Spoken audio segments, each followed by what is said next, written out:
की वो प्रत्याशी विधानसभा खलीलाबाद मोहतरम जनाब अख्तरुल ईमान साहब। पतंग का निशान यानी सुरक्षा और सम्मान बदल के रख देंगे फिजा जमाने की। हमें भी जिद है तूफानों में पतंग उड़ाने की। मोहतरम जनाब शौकत अली साहब सदर मजलिस इत्तेहादुल मुस्लिमीन उत्तर प्रदेश और उत्तरला विधानसभा के मजलिस इत्तेहादुल मुस्लिमीन के प्रत्याशी मेरे भाई डॉक्टर अब्दुल मन्नान साहब, रियासत महाराष्ट्र से तशरीफ लाए साबिक़ा मजलिसी सदर मोहतरम जनाब सैयद मोइन साहब, तेलंगाना रियासत से तशरीफ लाए तमाम मौजूद अरकान बल्दिया, मंच पर बैठे हुए मेरे तमाम मजलिसी रुतबा साथी, मैं सबसे पहले आप तमाम का बेहद शुक्रिया अदा करता हूँ कि आपने अपना कीमती वक्त निकालकर आज की इस मीटिंग में शिरकत की और इतनी बड़ी तादाद में आपका अल्हम्दुलिल्लाह यहाँ पर जमा होना इस बात का पैगाम देता है। पतंग का निशान यानी सुरक्षा और सम्मान। 3 मार्च के दिन ये फैसला ले लिया तो उत्तरला विधानसभा से आपका आइंदा विधायक डॉक्टर अब्दुल मन्नान होंगे इंशाअल्लाह।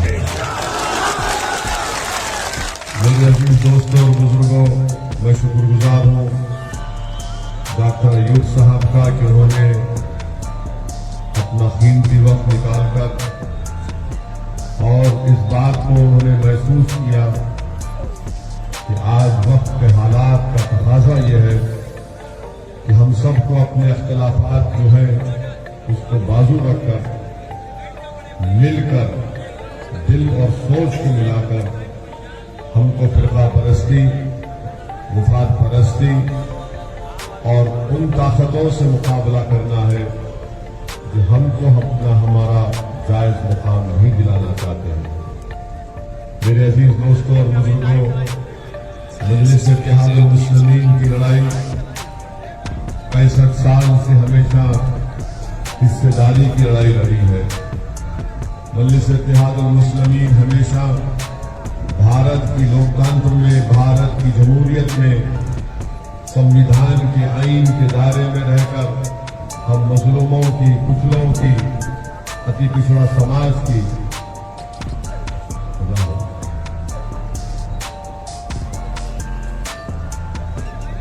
मैं आपको ये बता रहा था कि 65 साल से मजलिस इत्तेहादुल मुस्लिमीन का सियासी सफर यही रहा कि भारत के संविधान और आईन के दायरे में रहकर मुस्लिमों की आवाज को बुलंद किया जाए, उनका जायज मुकाम उनको दिलाया जाए और उनको हिस्सेदारी की लड़ाई में उनको उनका हिस्सा मिले।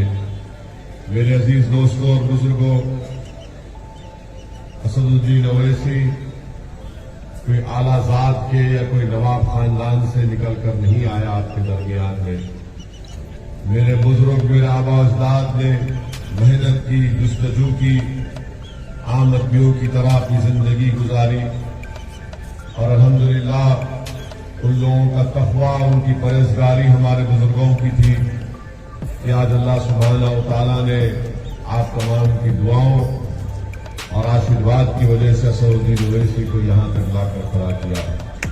मेरे अजीज दोस्तों और बुजुर्गों, मगर एक बात मैं आपको बताना जरूरी समझता हूँ कि मैं हैदराबाद पार्लियामेंट का सांसद हूँ।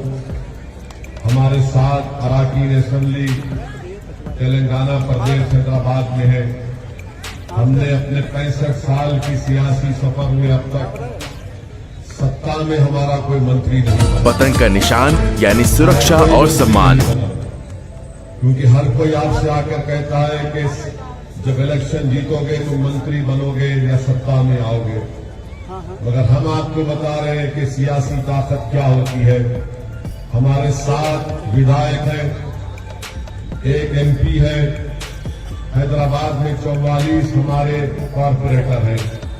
हमने अपने क्षेत्र में एक असेंबली कॉन्स्टिट्यूंसी में, एक विधानसभा में, सिर्फ एक विधानसभा में हमने अपने एमपी लैंड फंड से 10 करोड़ की लागत से बच्चियों के लिए जूनियर डिग्री कॉलेज की बिल्डिंग बनाई। उसमें लड़कियां हिजाब भी पहनती हैं, नहीं भी पहनती हैं, वहां पर काम हो रहा है। 1.5-2 महीना पहले हमने वहां के कॉर्पोरेटर नसीर साहब यहां पर उतरना में आपके दरमियान में उनसे पूछ लीजिए। हल्के असेंबली कारवान में हमने सरकार के पास बैठकर सिर्फ एक विधानसभा में हमने 290 करोड़ की ड्रेनेज लाइन मंजूर करवाई। सिर्फ एक विधानसभा की मिसाल दे रहा हूं, 290 करोड़ की ड्रेनेज लाइन मंजूर करवाई। हमारे भाई अकबरुद्दीन ओवैसी की विधानसभा चंद्रायन गुट्टे में, वहां पर उन्होंने कहा कि मेरे पास भी 300 करोड़ की सीवेज लाइन मंजूर करवाइए। हम मिनिस्टर से जाकर बात किए, उन्होंने उनसे कहा कि सर भाई, जो हमारे मिनिस्टर का नाम केटी रामाराव है, केटीआर ने कहा कि सर भाई 1 महीने का टाइम दो, मैं चंद्रायन गुट्टे में भी 300 करोड़ की सीवेज लाइन मंजूर करवाऊंगा। मेरे अजीज दोस्तों और बुजुर्गों, न सिर्फ ये बल्कि मजलिस ने हैदराबाद में हमारे बुजुर्गों ने, हमने कुछ नहीं किया, हमारे बुजुर्गों ने medical college, engineering college, MBA, MCA college, school of nursing और 2-2 दवाखाने हम लोग चलाते। कम से कम पैसों में वहां पर गरीबों का इलाज होता है। मेरे भाई, ये कोई हम किसी से पैसा नहीं लिए, बल्कि आपने जो हमको वोट डालकर ताकतवर बनाया, तो हम उस ताकत का इस्तेमाल आपके लिए किए और ये तमाम इदारों को कायम किया। ये हमारे इदारे नहीं है, हमारे जाति नहीं है, और अल्लाह बेहतर जानता है कि इसमें से एक पैसा भी हम नहीं लेते। एक ट्रस्ट है, वो ट्रस्ट चलाता है। हम मर जाएंगे, हम जमीन की गिजा बन जाएंगे, मगर इंशाअल्लाह इदारे सुबह क़यामत तक आबाद और शादाब रहेंगे। ये मजलिस ने काम किया। और फिर आपको एक और मिसाल देते हैं, कोविड की दूसरी वेव में पिछले साल जून, जुलाई, अगस्त में आप अंदाजा नहीं कर सकते कि हमको दिन में कई फोन आते थे बच्चों के। वो जो बच्चे जोमेटो में काम करते, खाना कोई फोन पे ऑर्डर किया तो एक लड़के ने हमको फोन किया कि सर साहब, हमारी मोटरसाइकिल के ऊपर 10,000 का पुलिस का ट्रैफिक का चालान है और हम जोमेटो में काम करते हैं। मैं दिन में 100 रुपये नहीं कमाता हूं, 10,000 कहां से दूंगा। मैं कोई एहसान जतलाने के लिए नहीं कह रहा हूं। मैंने फौरन मजलिस की तरफ जिम्मेदारों को फोन किया और उस मुतालिका वहां के कॉर्पोरेटर को, मजलिस के सदर को कहा कि भाई ये गरीब बच्चा है, इसका इंतजाम करो। 1.5 घंटे के अंदर उसका जो ट्रैफिक का चालान था 10,000 रुपये दिए। वो बच्चा खुशी से पूरा कोविड में काम करता रहा, कुछ कमा दिया। फिर कोविड में सुनिए अभी अरे इनको जिताओ जिंदाबाद हम भी बोलेंगे। और फरीदाबाद से डॉक्टर अयूब को।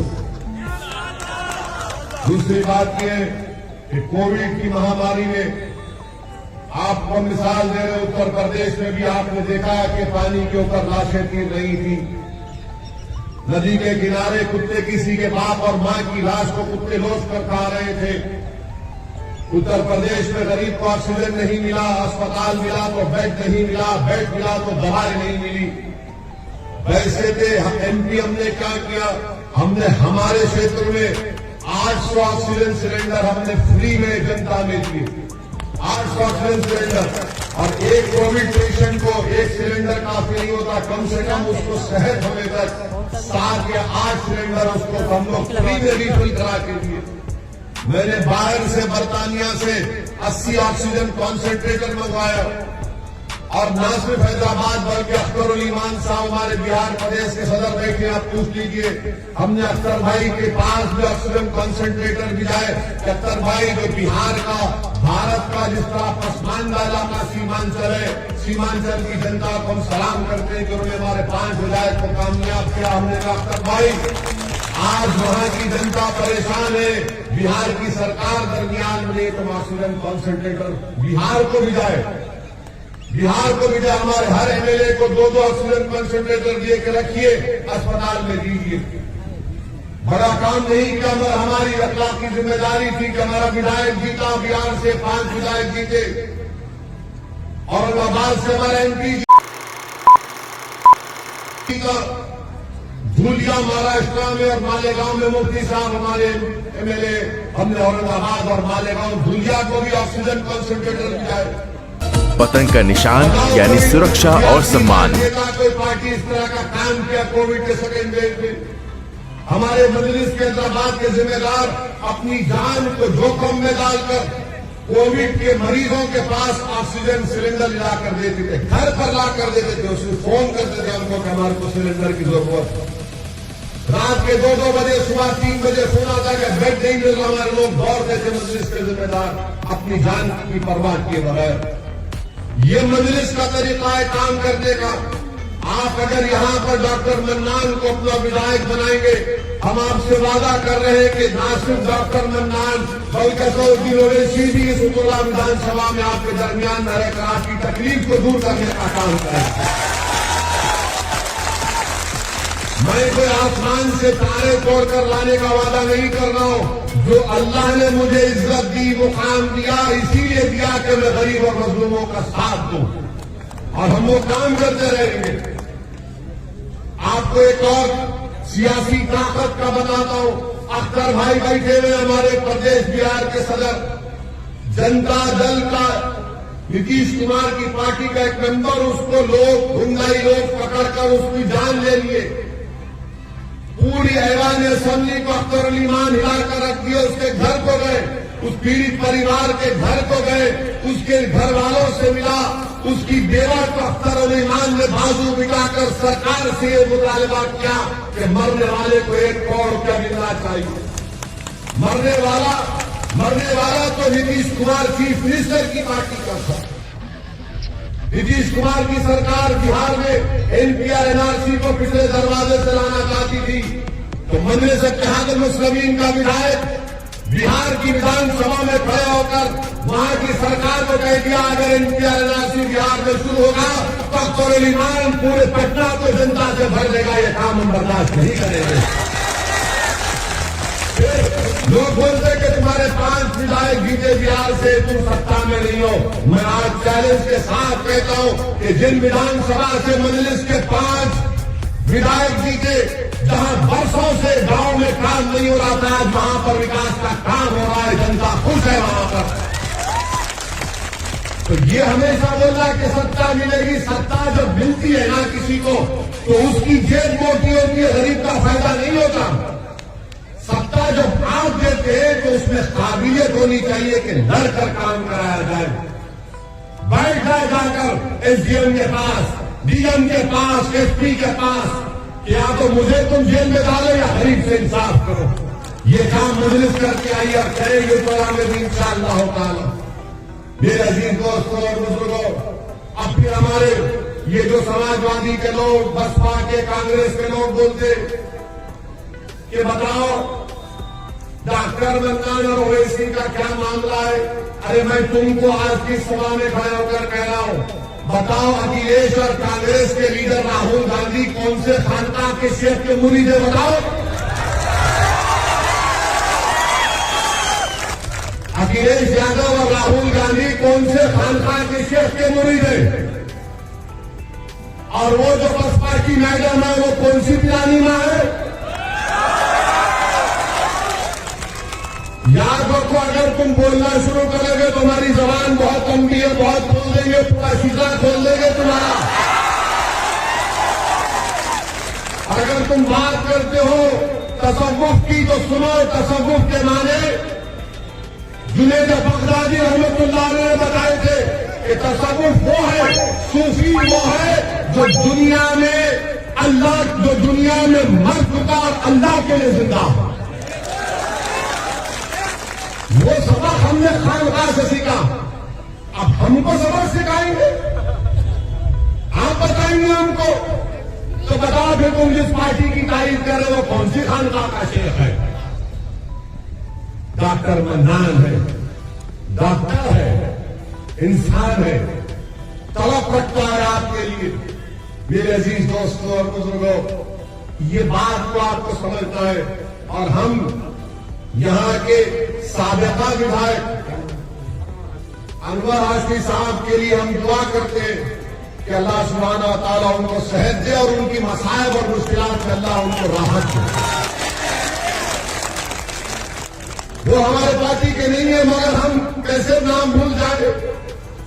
यही तो ओवैसी की लड़ाई है, यही तो हमारी सोच है, यही तो हम इसलिए हमको मतदान किया जाता है, झूठे ड्रामा करा दिए जाते हैं।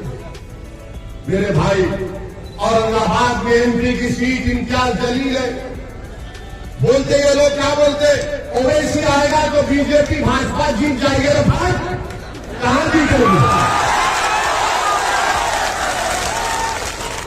औरंगाबाद में ये 21 साल का शिवसेना का एमपी था। कितने साल का था? तो शिवसेना सेकुलर है,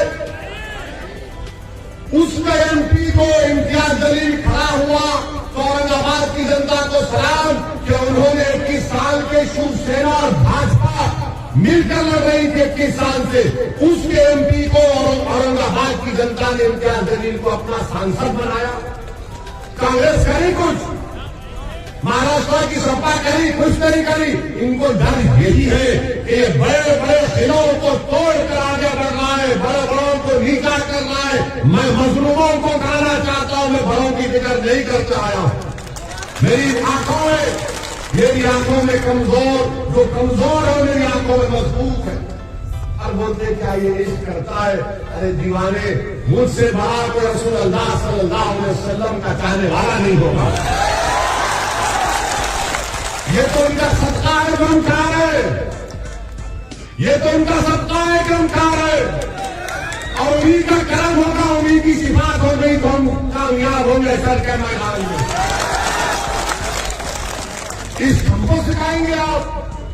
सारी दुनिया हमसे नफरत करती है, आप हमको सिखाएंगे? मजलिस का एक एक फर्क, मजलिस का एक एक रुकन आशिक रसूल भी है और गुलामान मुस्तफा की आल के आल का गुलाम है।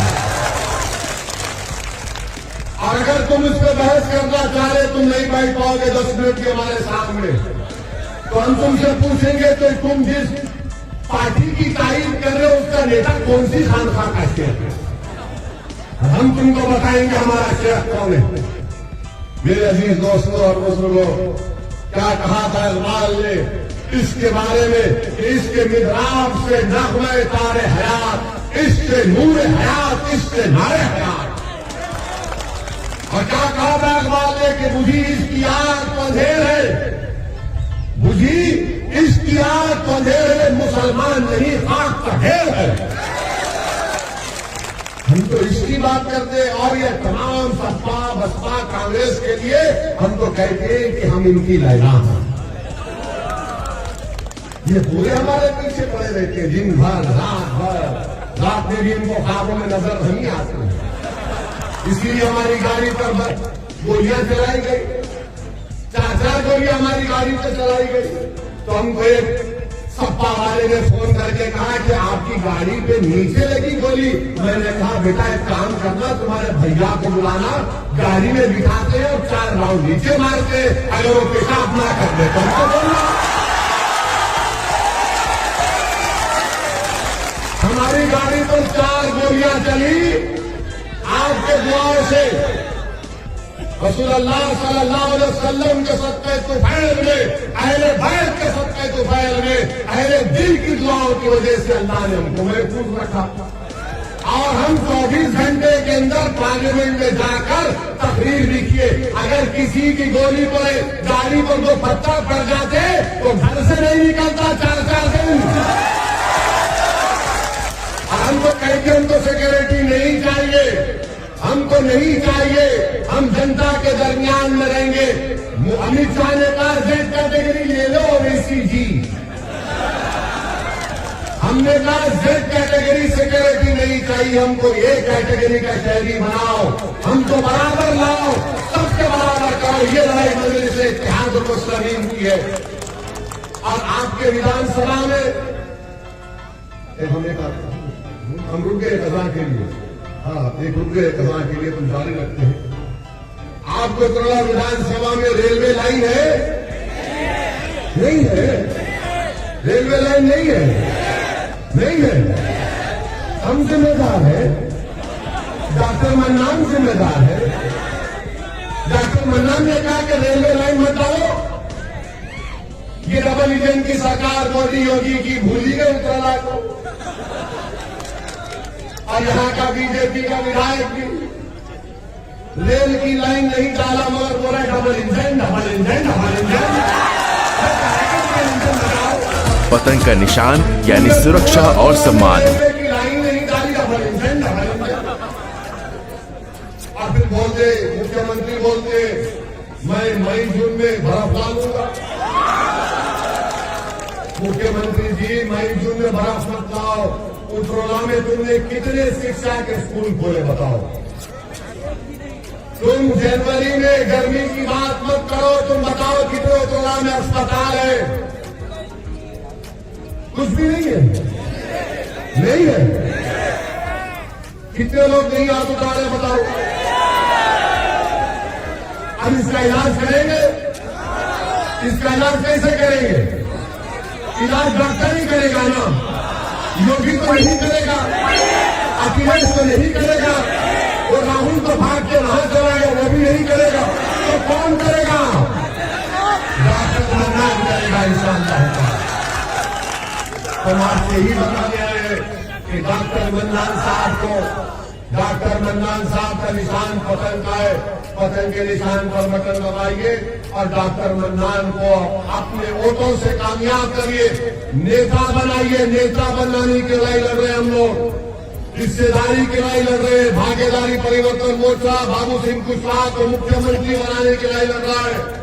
हमने तय किया कि अगर उत्तर प्रदेश की जनता और उत्तराला की जनता आप यहां से मजलिस को और भागीदारी परिवर्तन मोर्चा को कामयाब करेगी, तो हो सकता है कि 3 डिप्टी सीएम बनाए जाएंगे। एक अल्पसंख्यक समाज के मुसलमान, एक किसान समाज से और एक किसान समाज से। अगर डॉक्टर मन्नान यहां से विधायक बनेगा और भागीदारी परिवर्तन मोर्चा को सत्ता मिलेगी, तो विधायक के साथ डिप्टी सीएम भी बनेगा इंशाअल्लाह।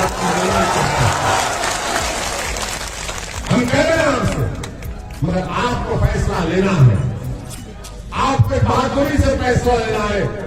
ये आकर बोलेंगे वो बीजेपी आएगी, बीजेपी आएगी। अरे भाई, तुम्हें बीजेपी 2019 में आपने बीजेपी को वोट दिया था पार्लियामेंट में, कितनों ने नहीं दिया था? अब हम भी जिम्मेदार है उसको।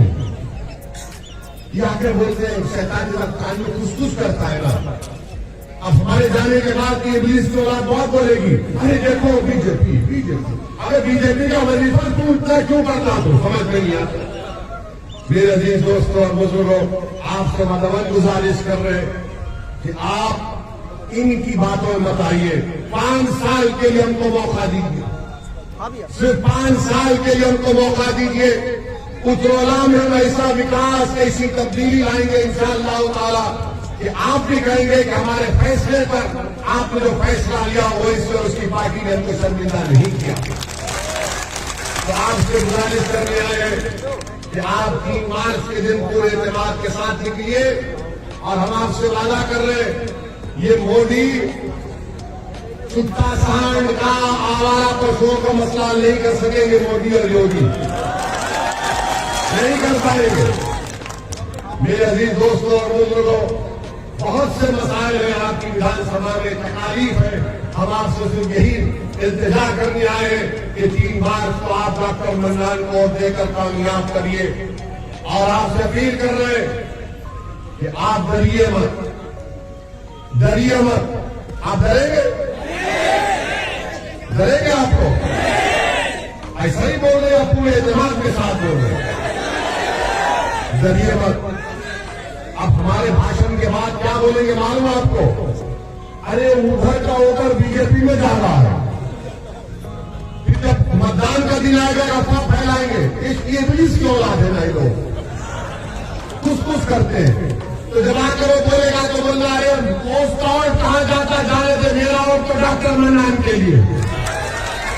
और जब डर कभी दिल में पैदा होगा तो कर्नाटका की बच्ची ने हम तमाम को जिंदगी का हौसला और अज़म सिखाया कि जब शैतान वसवसे पैदा करता है तो बच्ची ने कहा कि जब मुझे बलवाइयों ने घेर लिया था तो मुझे डर लगा तो मैंने नारा लगाया। क्या नारा लगाया था उसको?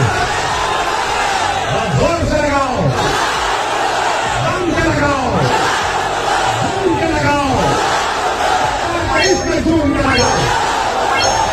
अब भाग गया इब्लीस के पास।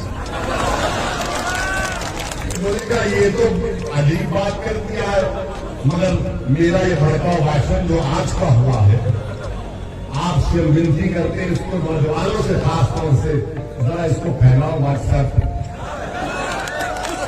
वो फेसबुक भी है, फसाद बुक भी है, उस पर भी डालो, इंस्टाग्राम भी है, सब पे फैलाओ ताकि उत्तराखंड की जनता को मालूम हो जाए कि एक दीवाना आया था जो हमारी दिल की बात किया, जो हमारी रिश्तेदारी की बात किया और उत्तराखंड विधानसभा के विकास की बात किया।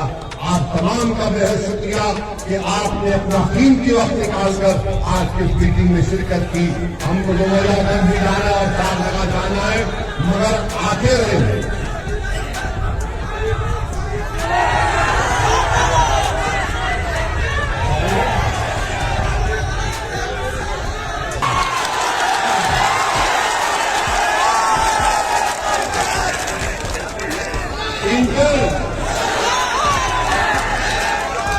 ये तो तुम लोग पूरे टनाटन हो।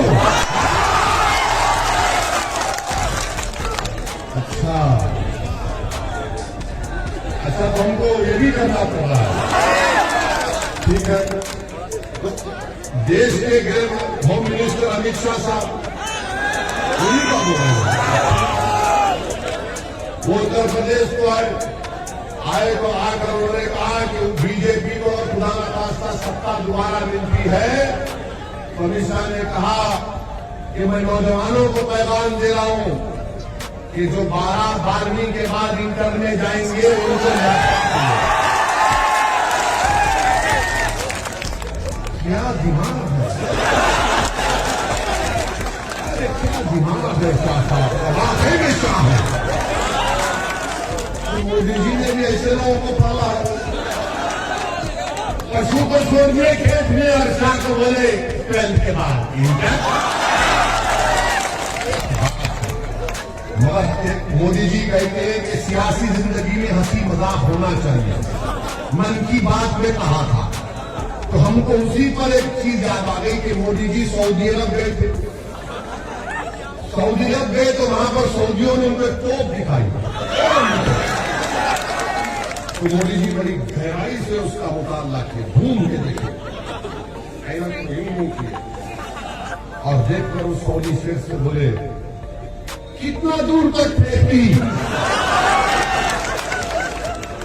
वो शेख बोला वल्लाही तुमसे कम फेंकती।